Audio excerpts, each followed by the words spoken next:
Ladies and gentlemen, gather close and listen to the thunder of a new age, the age in which metal birds tore the sky and changed the face of aerial warfare forever. This is the story of the North American F-86 Sabre, a machine of swept wings, roaring engines, an iron resolve that rose from the glow of wartime urgency to seize the heavens above Korea and etch its name into history. When the Second World War ended, the world thought it had seen the last of decisive air duels. Propeller-driven aces were icons of a different era. Yet the future was already taking shape in wind tunnels and engine test cells. Engineers pushed the limits of aerodynamics, and pilots dreamed of speed that would make yesterday's rules obsolete. Out of that restless ambition came the F-86 Sabre, North American aviation's answer to a new, merciless contest for mastery of the skies. Born in the crucible of the early jet age, the Sabre was more than a plane. It was a technological pivot.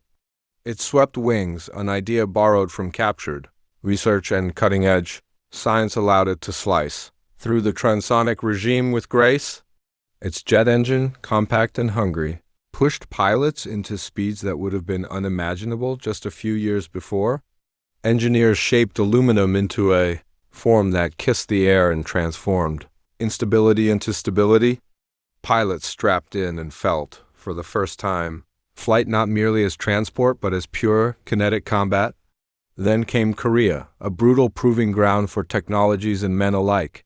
From 1950 to 1953, the F-86 faced a foe as cunning as any, the Soviet-designed MiG-15, and the thin, cold skies over the peninsula. Sabres tangled with MiGs in dogfights that were loud as thunder and precise as piano wire. These were not mere encounters.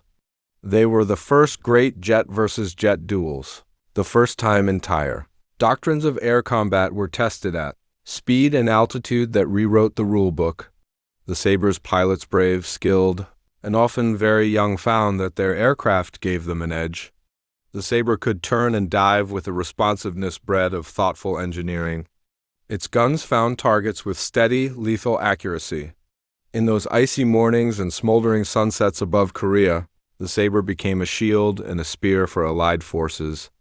It escorted bombers, defended the vital airspace, hunted enemy fighters, and in doing so, carved a reputation for air dominance that resonated far beyond the conflict itself.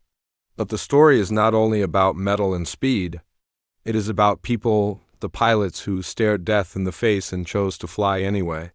It is about the mechanics who polished every bolt, the strategists who learned to adapt in minutes what had been assumed for years, and the communities back home whose flags flew a little prouder knowing those thin wings represented something larger than themselves.